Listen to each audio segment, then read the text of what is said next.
Je vous remercie. C'est un forum qui a été initié pour réfléchir aux causes profondes de la crise et proposer des solutions. Proposer des solutions parce que nous sortions de ce qu'on appelle un coup d'État et on avait besoin de se retrouver pour comprendre qu'est-ce qui nous a amené à un coup d'État, pourquoi il y avait une fracture sociale aussi profonde. Pour le peu que j'en sais, c'est que le forum a accouché de résolutions assez pertinentes, des résolutions audacieuses, en vue de recréer ce qu'on appelle de recréer le tissu social qui était en déliquescence depuis un certain délai. Ce forum a été suivi de ce qu'on a appelé la rencontre des 4 grands. Ce qu'on a appelé les 4 grands à l'époque, c'était le président Gbagbo, le président Alassane Ouattara, le président Bédié, et paix à son âme, le général Guy Robert. Ils se sont réunis et ils ont adopté une feuille de route de mise en œuvre des recommandations du forum. C'est tout ce que je peux vous en dire, mais je ne pourrai pas rentrer dans le détail des points essentiels. Cependant, je dois vous signaler que lors de la conférence de Lindas Marcoussi, les conclusions de ce forum, ainsi que les résolutions, les 9 ou 12 résolutions adoptées par le président Gbagbo, le président Bédié, le président Alassane Ouattara, ainsi que le général Gueye, ont été versés comme documents pour pouvoir nous orienter dans le cadre de nos débats.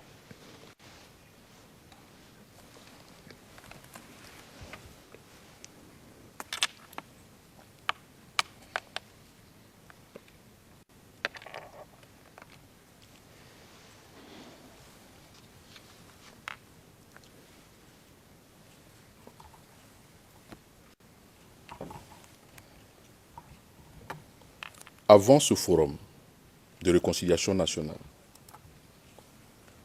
où étaient M. Alassane Dramane Ouattara et M. Henri Konan Bédié, dans la mesure de vos connaissances? Si mes souvenirs sont exacts, ils étaient en exil en France.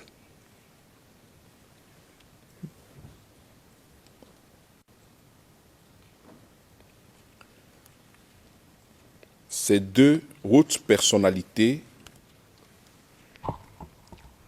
de la République de Côte d'Ivoire sont-elles rentrées dans leur pays à la faveur donc, de ce forum initié, comme vous l'avez dit, par M. Laurent Gbagbo? C'est exact.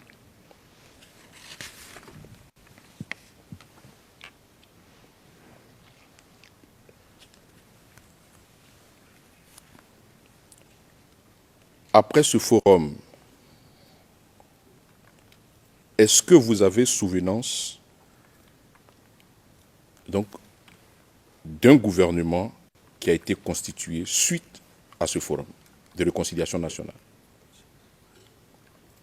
C'est ce même gouvernement qui a continué jusqu'à Marcoussi.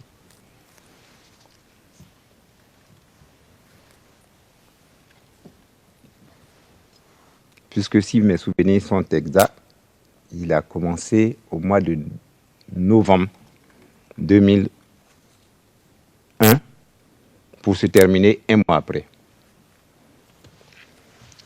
Si vous dites novembre, commencer un mois après, ce ne serait pas décembre, non? Non, j'ai dit... Ah non, c'est plutôt décembre 2001 à janvier 2002. D'accord.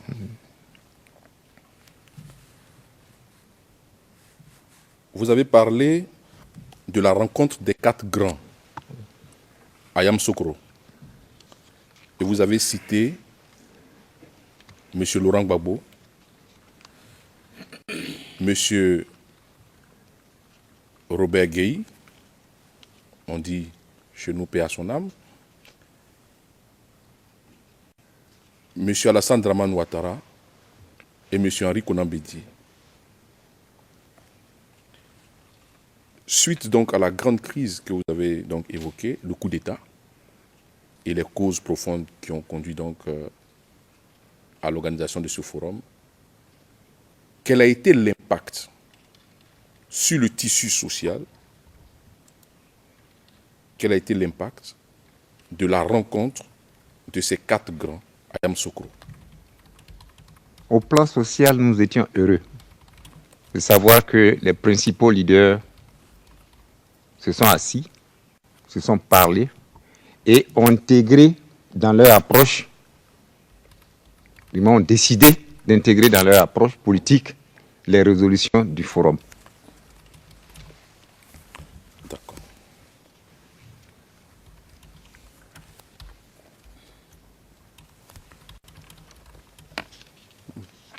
Monsieur le témoin,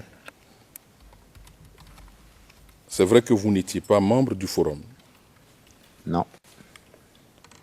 mais vous nous avez dit que M. Seydou Eliman Diarra, qui se trouvait à Marcoussis au même moment que vous aurez partagé des dépliants contenant les grandes résolutions du Forum de réconciliation nationale. Est-ce que vous confirmez? Je confirme. Ce ne sont pas des dépliants, c'est une brochure. D'accord. Donc, vous a partagé des brochures, pour employer vos propres mots. On va faire ça comme ça, hein? Merci.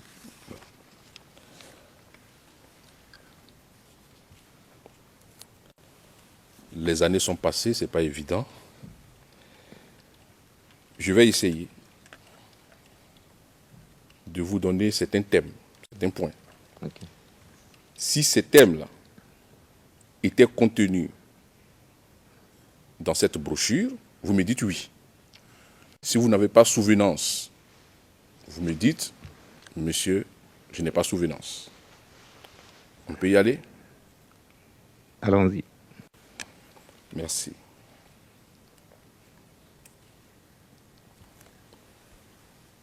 Est-ce qu'au titre des résolutions du Forum de réconciliation nationale, telles que la brochure dont vous a été partagée, est-ce que cette brochure mentionnait la proposition du directoire de créer un comité de juristes chargé d'harmoniser certaines dispositions de la Constitution de Côte d'Ivoire, votée en juillet 2000? C'est exact.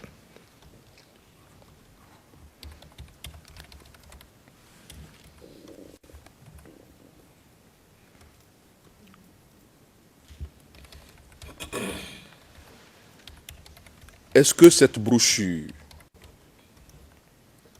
qui reprenait les grandes résolutions du Forum de la réconciliation nationale,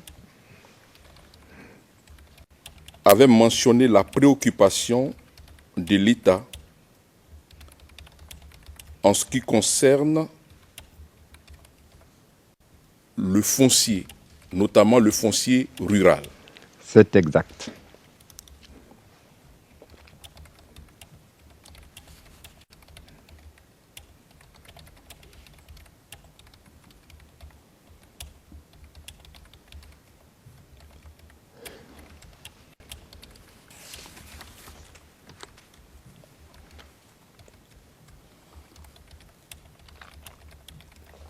Est-ce que cette brochure avait fait allusion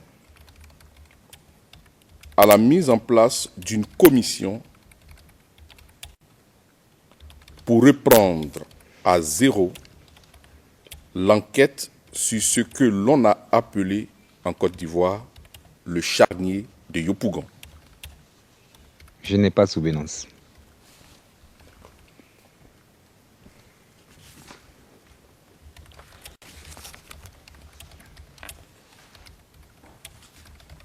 Monsieur le témoin, nous allons faire un autre voyage pour repartir là où nous sommes quittés, à Marcoussis.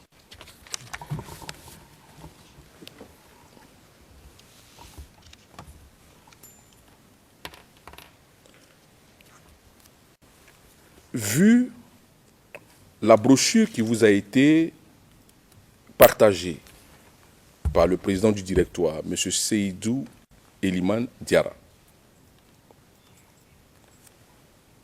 et par rapport aux grandes questions qui étaient débattues à Marcoussis. Qu'est-ce qui était apparu comme une nouveauté? Bien sûr, à part la revendication principale des forces nouvelles de voir M. Laurent Gbagbo partir du pouvoir.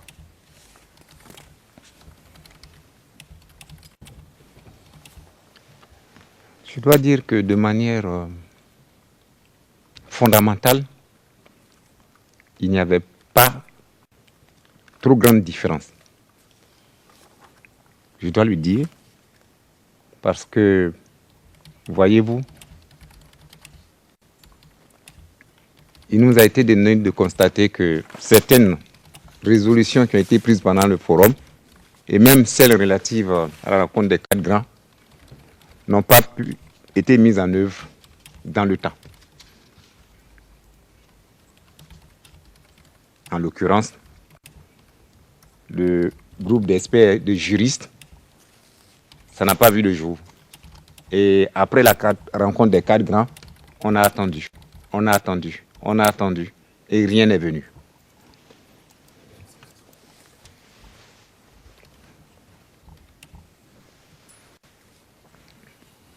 Monsieur le témoin, vous datez la fin du forum de réconciliation nationale à janvier 2002. Oui.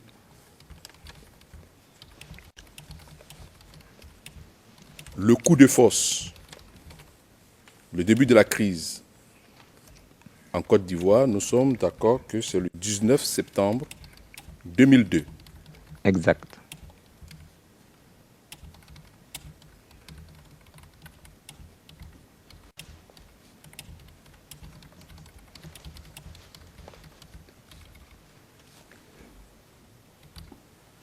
Cela revient à peu près, si je le dis, à 8 mois. Est-ce que ça convient? Selon les dates que vous venez d'annoncer, c'est tout à fait normal. D'accord.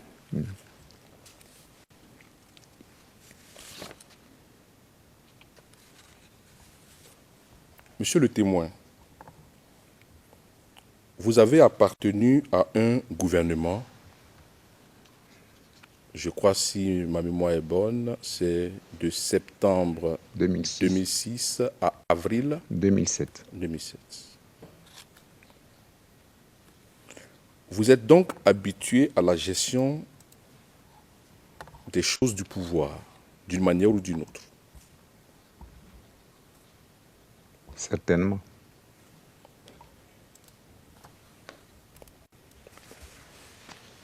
Lorsque vous regardez les grandes résolutions prises par le Forum de réconciliation nationale, est-ce que de telles questions se débattent librement lors des conseils des ministres? Bien évidemment.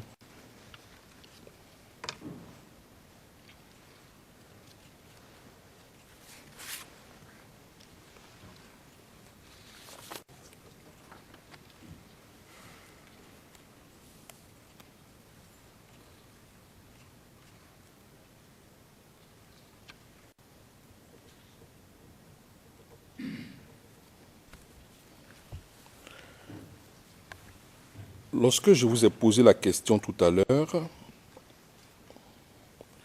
en ce qui concerne le gouvernement formé avant la crise de septembre 2002,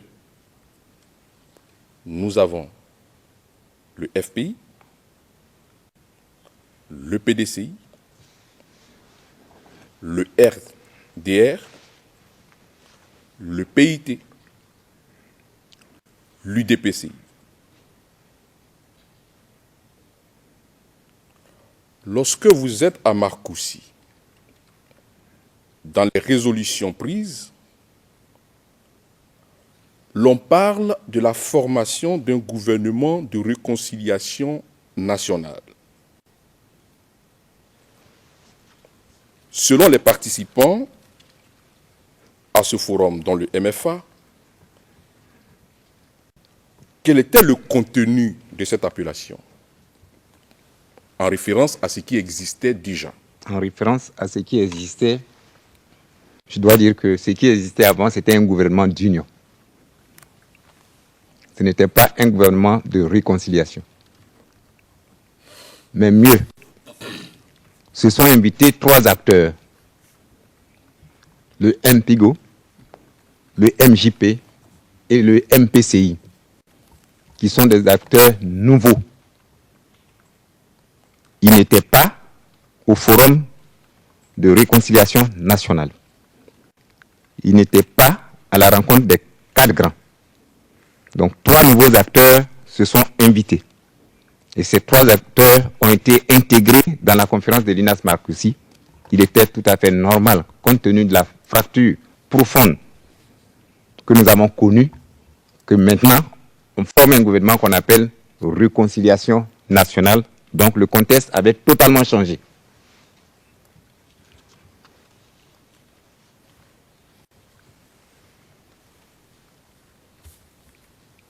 Monsieur le ministre, excusez-moi.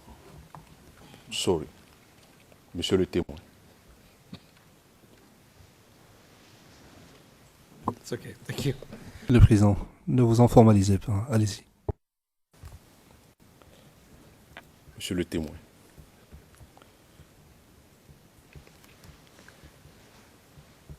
Les causes affichées à Markoussi par les fausses nouvelles, je préfère employer le mot qui vous plaît, les fausses nouvelles, les causes recensées par le Forum de réconciliation nationale. Vous avez dit tout à l'heure qu'il n'y avait pas grande différence. Alors, est-ce qu'on peut aller un peu plus en profondeur en ce qui concerne les causes profondes, puisque vous y étiez? Bien. Et les fausses nouvelles ont dû dire quelque chose de nouveau, puisque apparemment, il y a comme une reprise à l'identique des causes qui ont conduit donc au Forum de réconciliation nationale et des causes qui, selon les fausses nouvelles, ont pu déclencher la crise du 19 septembre 2002. Il y avait quoi de neuf? Je vous ai dit qu'à Markoussi, il y avait 3 acteurs nouveaux. Maintenant, je vais vous dire quelque chose qui est d'une importance capitale. Malheureusement pour nous, au cours du Forum de réconciliation nationale, ceux-là même qui ont fait le coup d'État de 1999 n'ont pas été invités. Ils n'ont pas pris la parole. Au cours du Forum de réconciliation nationale, les militaires, les mutins, les zinzins, les baïfouets et autres qui ont perpétré le coup d'État de 1999 n'ont pas été invités, ils n'ont pas pris part. Ce qui fait que, personnellement, en son temps, aidant M. Anaki, je lui ai écrit, j'ai dit, mets l'accent sur le fait qu'il manque une composante essentielle pour notre réconciliation. Et il a dit, lors du forum, il a déploré l'absence de ces gens. C'est pour dire que ce n'est pas pour justifier ce qui s'est passé, mais la réalité, c'est que ceux-là n'ont pas participé au forum. Et quand on s'est retrouvé à Markoussi, il n'y avait que les 7 partis politiques cités, et puis, mieux, il y avait, comment on appelle ça, les 3 mouvements rebelles qui se sont invités nouvellement. Et leurs revendications, même si elles ressemblent à ce qu'on avait dit, c'est leur initiative qui n'a rien à voir avec les résolutions qui sont sorties du Forum de réconciliation nationale. On peut être tous d'accord pour dire, oui, il faut l'unité. Je le dis aujourd'hui. Quelqu'un d'autre vient, il dit, je veux aussi l'unité. C'est 2 choses totalement différentes.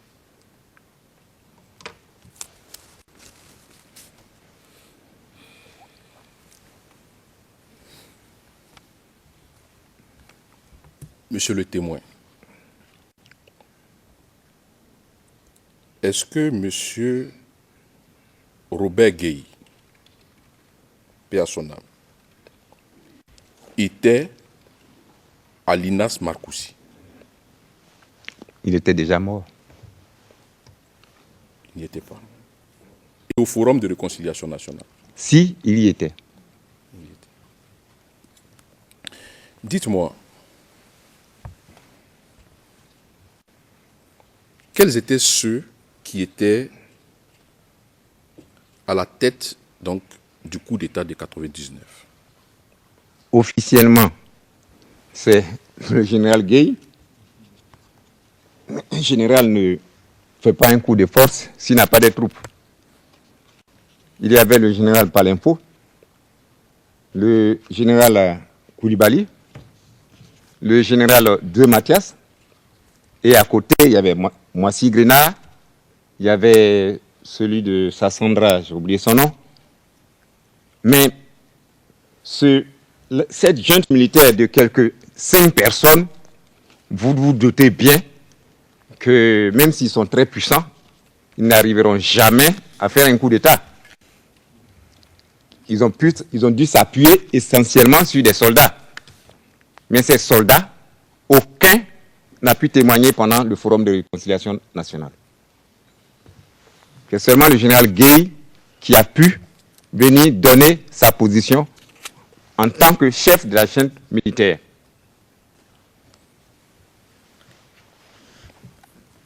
D'accord.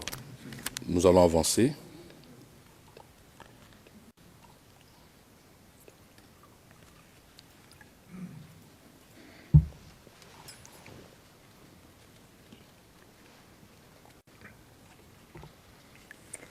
Selon l'accord de l'INAS Marcoussis, arrêté par tous les participants, dont le MFA,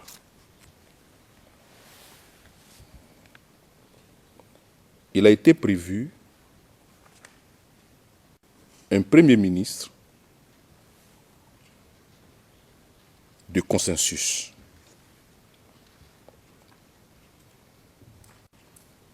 C'est-à-dire un gouvernement de réconciliation dirigé par un Premier ministre de consensus.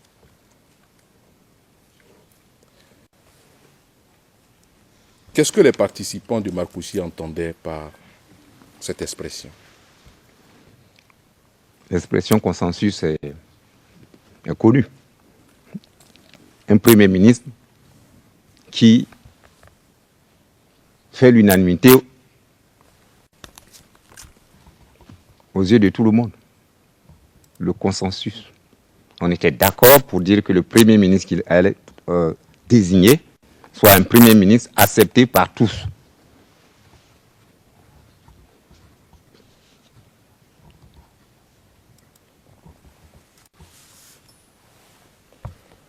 Selon toujours les thèmes de cet accord,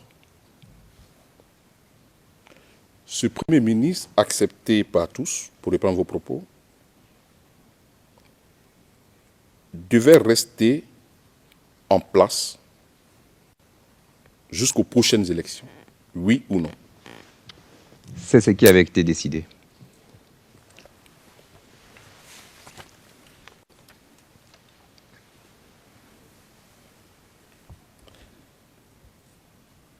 Monsieur le témoin, dans le transcrit en français, à partir des lignes 8 à 15, du 27 juin 2016, page 56,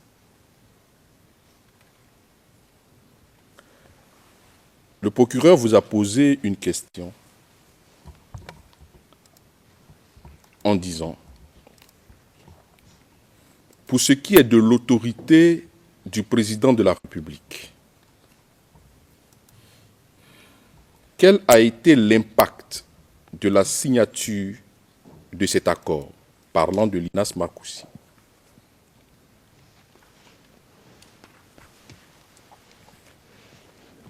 à partir de la ligne 11, vous donnez votre réponse. Et je cite, « Ce que je peux vous dire,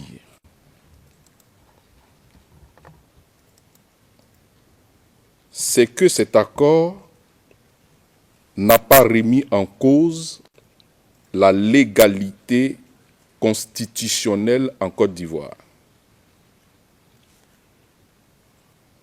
Vous avez poursuivi en disant, « Cet accord a reconnu l'autorité du président Laurent Gbagbo sur la Côte d'Ivoire. On n'a pas remis en cause son autorité. » Fin de citation. C'est exact. Monsieur le témoin, juste pour qu'on s'entende pour la suite, qu'est-ce que vous entendez par légalité constitutionnelle?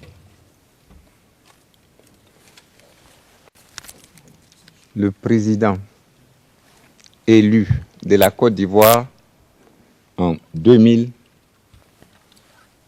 c'était M. Laurent Gbagbo. Il avait tous les pouvoirs que lui confère la Constitution. Et quand nous sommes allés à Marcoussis, nous n'avons pas remis cela en cause. Si vous relisez l'accord de l'INAS Marcoussis par rapport à ce que vous m'avez présenté ce matin, vous verrez qu'au tout début de l'énumération des recommandations, on a reconnu l'autorité et de, comment on appelle ça, de la République de Côte d'Ivoire, et on n'a pas remis en cause la Constitution ivoirienne, on n'a pas remis en cause le fait que le président Gbagbo était le président de la Côte d'Ivoire. Et cela a été signé, consigné dans le document de l'INAS Marcoussis. Je crois que c'est à la 2e page.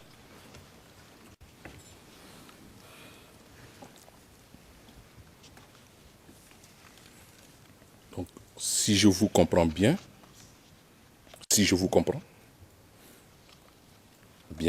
Oui. vous rectifiez. Si j'ai une mauvaise compréhension, si je vous comprends bien, cela veut dire que selon vous, par légalité constitutionnelle non remise en cause, cela voulait dire que M. Laurent Gbagbo, en tant que président à l'époque de la République de Côte d'Ivoire, conservait tous ses privilèges constitutionnels. C'était bien ça? Exact. Selon ce que nous avons écrit à Marcoussis.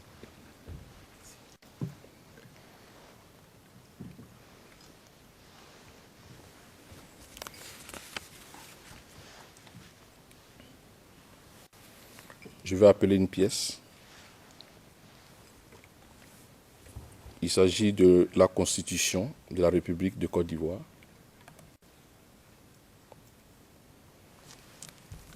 Juste un instant.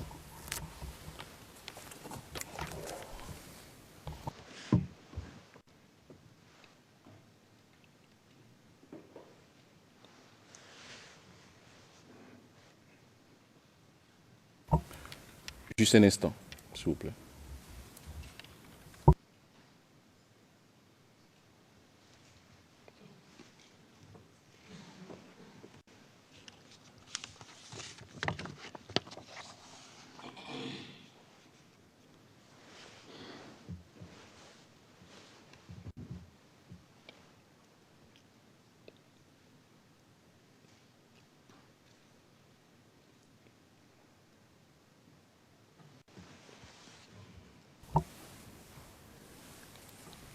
Il s'agit de la pièce référencée CIV OTP 0021 1 5 1 1.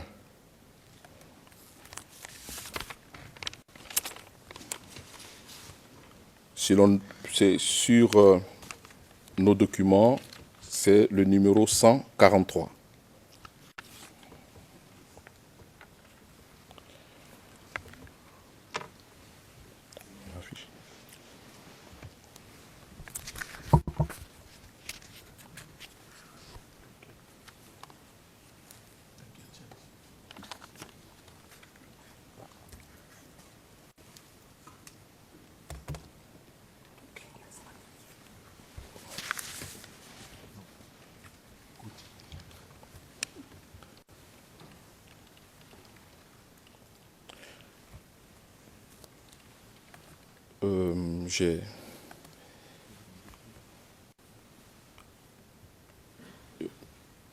Juste avant qu'on y revienne à cette pièce, il me vient à l'idée un récit.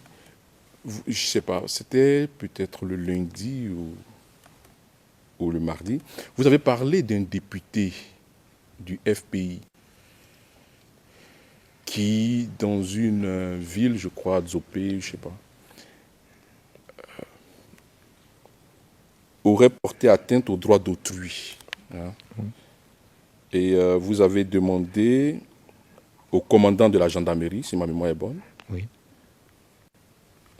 d'arrêter cet élu de la nation ivoirienne. Oui. C'est sur le fondement de quel texte est-ce que vous avez agi ainsi en tant que ministre? Est-ce que vous n'avez pas abusé un peu de votre autorité? Permettez que je ne réponde pas à votre question.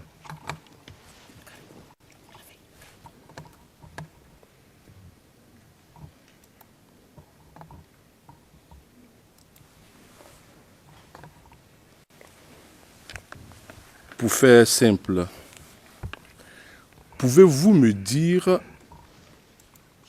le texte de loi qui a fondé votre action en demandant donc au commandant de la gendarmerie d'arrêter ce député? Juste ça. Je n'ai pas le corpus législatif de la Côte d'Ivoire en face de moi, donc je ne peux répondre à votre question. D'accord. Nous allons revenir à la Constitution de la République de Côte d'Ivoire.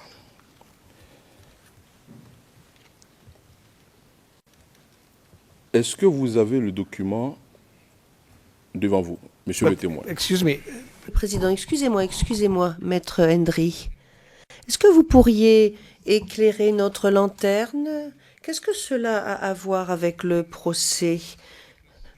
Alors maintenant, c'est le témoin qui doit être jugé parce que il avait dit qu'un député devait être arrêté. Et là, très franchement, je ne comprends plus la question. Et de toute façon, nous ne sommes pas ici pour demander aux témoins de valider la Constitution de la Côte d'Ivoire, me semble-t-il. Monsieur le Président, nous avons un schéma qui est très clair en tant qu'avocat de la défense. Je voudrais vraiment vous rassurer là-dessus et que je ne sors pas du débat. Le témoin était à Marcoussis. Nous y sommes. Le témoin a dit qu'au sorti de Marcoussis, l'autorité du président à l'époque qui était en place n'avait pas été atteinte. Il a parlé de l'égalité constitutionnelle. Nous ne sortons pas du débat lorsque nous lui présentons cette constitution pour vérifier certaines choses. Il nous semble.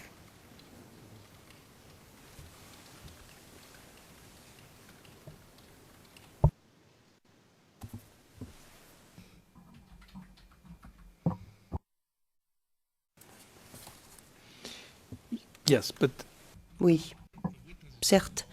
Mais le témoin n'est pas avocat, n'est pas un juriste, n'est pas un expert du droit de la Côte d'Ivoire, d'après ce que je sais, d'après ce qu'il a dit. C'est pas un expert du droit constitutionnel, donc lui lancer des défis ou des gageures au sujet du droit, bon. But I will. Mais je vais écouter la question, maître. Mais n'oubliez pas ce que je viens de dire. Merci. Merci, Monsieur le Président.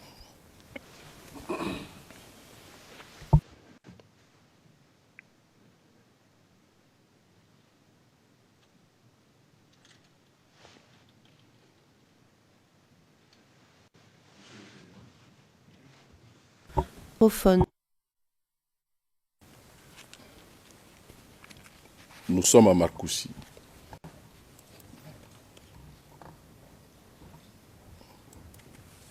Vous avez dit qu'au sorti de Marcoussis, l'autorité du président de la République n'avait pas été remise en cause. C'est bien ça? C'est exact. Et je vous fais remarquer que, comme vous avez l'accord de l'INAS Marcoussis, c'est écrit en noir sur blanc. D'accord. Je vous ai posé la question de savoir, par rapport aux résolutions prises à Marcoussis,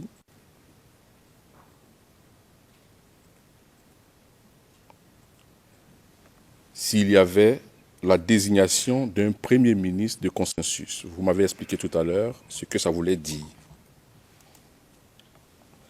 Vous m'avez dit aussi, et nous l'avons lu, que ce Premier ministre de consensus devait rester en place jusqu'aux prochaines élections. Je voudrais donc qu'on prenne la Constitution, article 41 de la Constitution ivoirienne.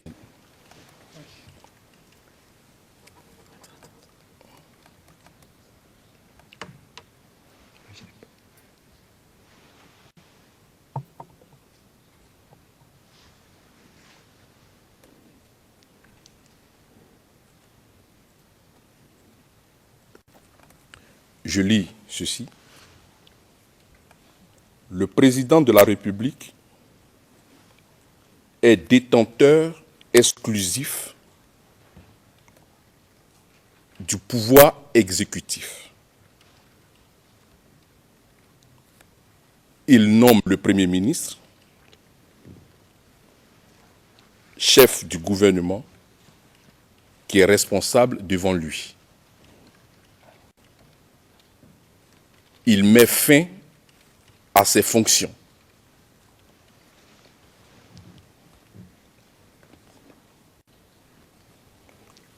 Je voudrais m'arrêter sur ce point. Le président voulait savoir quelle était la question que j'allais poser. La voici. Comment est-ce que les participants de l'INAS Marcoussis, dont le MFA, ont entendu concilier cette disposition de la Constitution ivoirienne avec les résolutions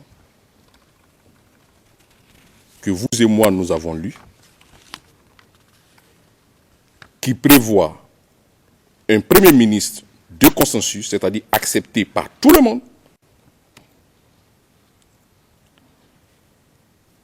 et un Premier ministre en place jusqu'aux prochaines élections. Voici ma question. Merci. Voyez-vous, notre constitution est assez précise. De la même manière que nous avons dit que nous respectons la légalité constitutionnelle, de l'autre aussi, il y a une autre disposition de notre constitution qui dit que quand le président est élu, il a obligation impérativement de faire assurer l'intégrité du territoire. Au moment où on faisait Marcoussis, M. Gbagbo Laurent n'avait pas autorité sur la totalité du territoire. Cependant, nous avons dit qu'on lui maintient son autorité. Un accord, c'est un arrangement pour pouvoir sortir d'une crise. Et vous m'avez posé la question de savoir comment les annexes de l'accord de Linas Makoussi donne des indications précises sur la façon dont on allait gérer le pouvoir en Côte d'Ivoire en vue de sortir de la crise. Sachez une chose, ne pas faire respecter l'intégrité physique, du moins l'intégrité totale du territoire est considérée dans notre constitution comme étant une haute trahison. Et au moment où le président prête serment, il jure de faire respecter cela. Quand à un moment donné, le pays est divisé en deux, on aurait pu évoquer cet aspect. On ne l'a pas évoqué, on a dit tout simplement, Monsieur le Président, vous restez président de la République de Côte d'Ivoire. Cependant, comme le pays est divisé en deux, pour pouvoir trouver une solution à la crise, nous devons faire les aménagements suivants. C'est pour cela que le parti de M. Gbagbo a signé cet accord.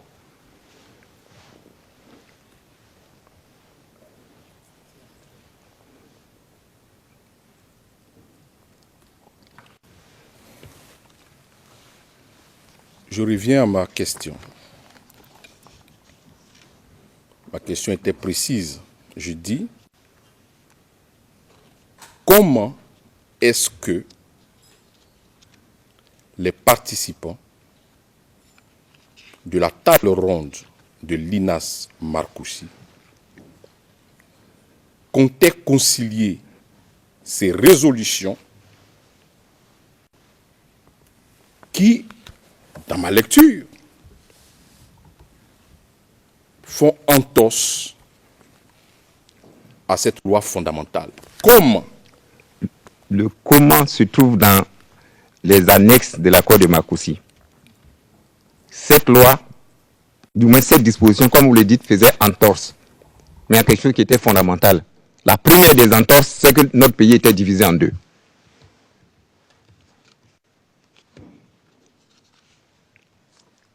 Il y avait d'un côté les forces nouvelles qui administraient une partie et de l'autre côté, M. Gbagbo qui administrait une autre partie. La politique, c'est aussi avoir ce bon sens qui permet d'apprécier les réalités du moment. C'est pour cela, au sorti de Kléber, M. Gbagbo a nommé Sédou Diarra conformément à l'accord de Linas Markoussi.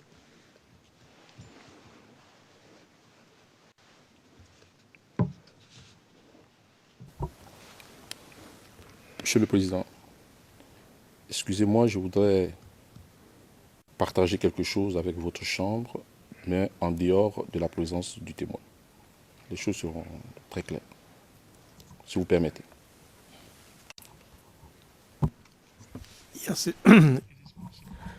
C'est possible, oui. Est-ce que vous pourriez, je vous prie, accompagner le témoin hors du prétoire, juste pour quelques minutes, monsieur le témoin?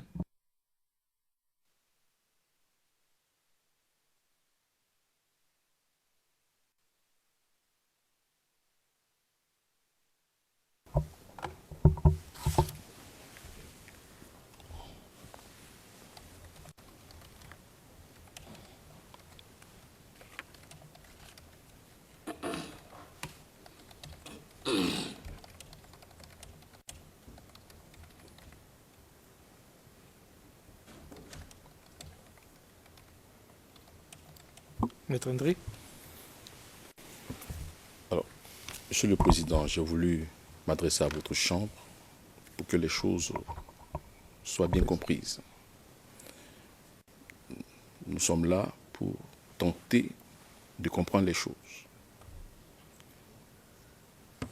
Nous avons notre lecture de l'acte d'accusation, le PTB, donné par l'accusation.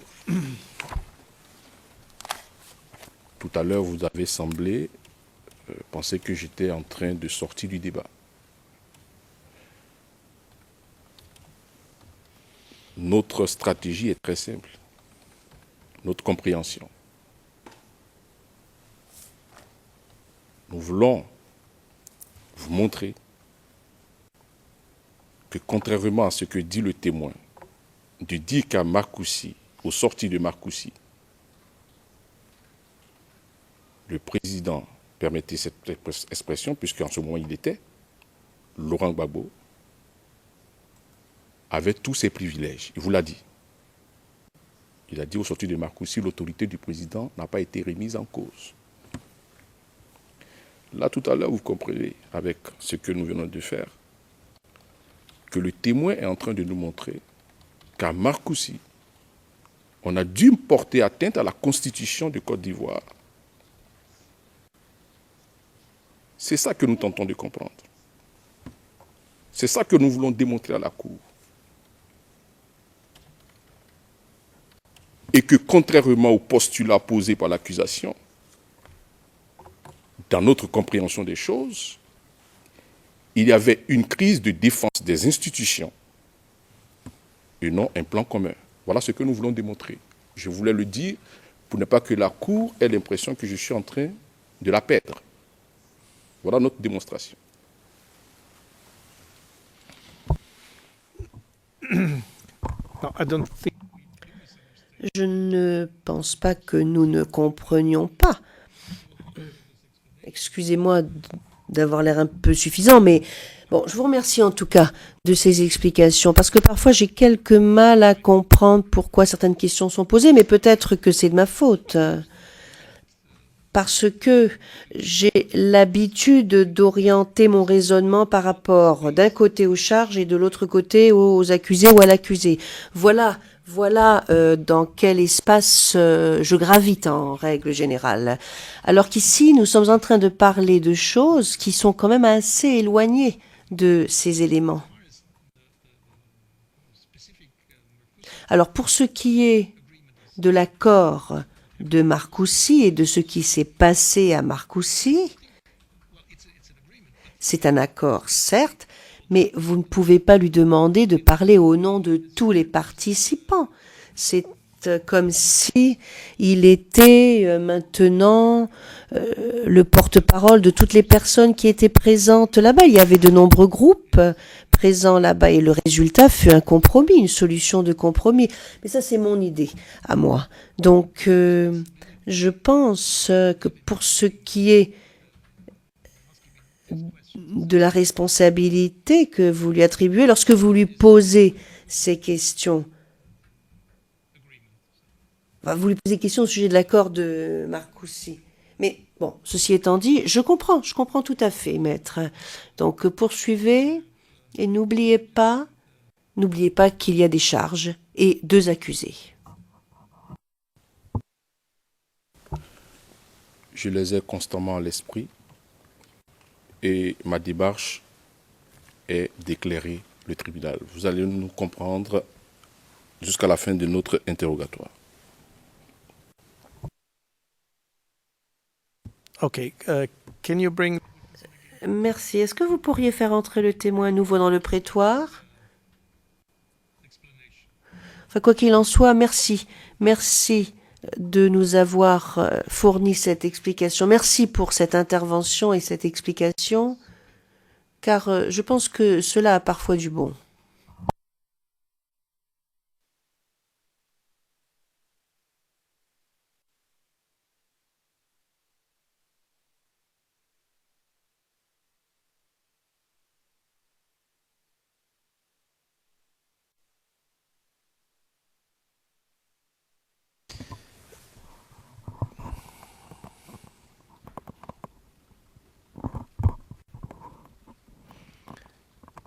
Mr. Whit. Monsieur le témoin, excusez-nous de cette interruption. Peut-être que cela vous a donné 5 bonnes minutes de repos, mais je vais maintenant redonner la parole à Maître Hendry pour l'équipe de défense de Monsieur Blégoudet.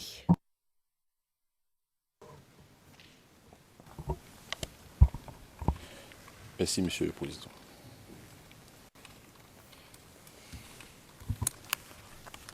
Je vais appeler une pièce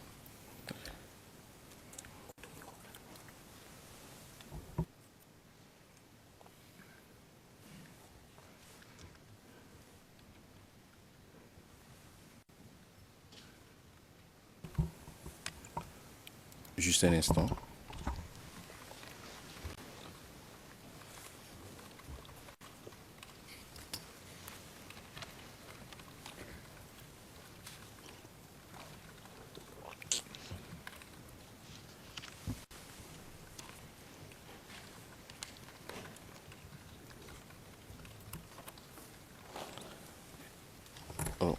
sur notre document que nous avons transmis, cette pièce est référencée CIV,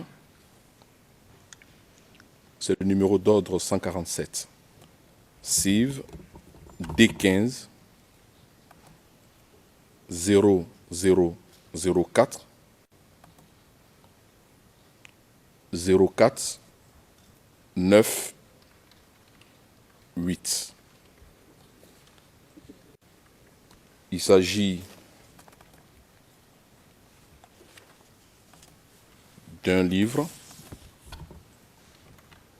de Madame Fanny Pigeot. Nous aurons juste besoin des pages 50, 51.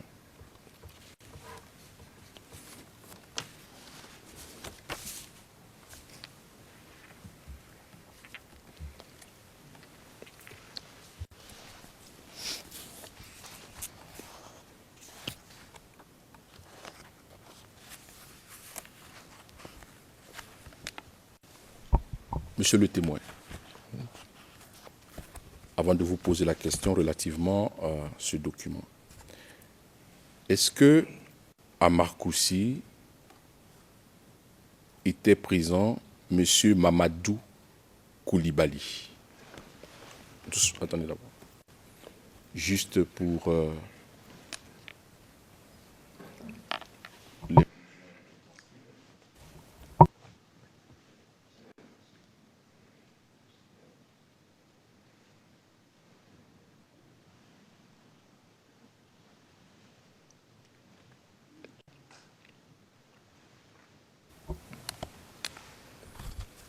Mamadou Koulibaly, c'est K-O-U-L-I-B-A-L-Y.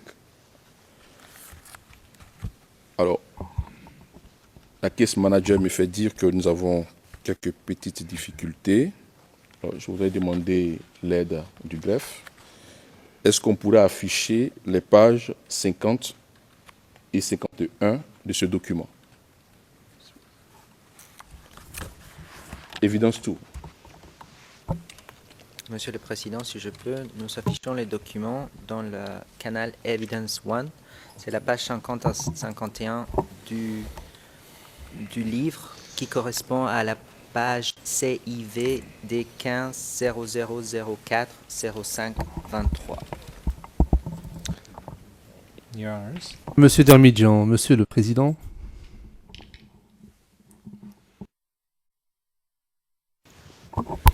Le Président, Monsieur le Procureur, Monsieur le Président. Je pense que ce sujet a déjà été abordé s'agissant du témoin précédent. Monsieur MacDonald s'était opposé à la présentation à un témoin à la barre d'un livre dont il n'est pas l'auteur.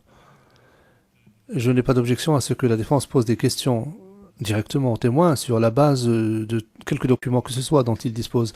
Mais de là à lui présenter un document de la sorte et afin qu'il soit inscrit au dossier, d'abord il n'y a pas de questions préalables qui établissent le fondement de cette question.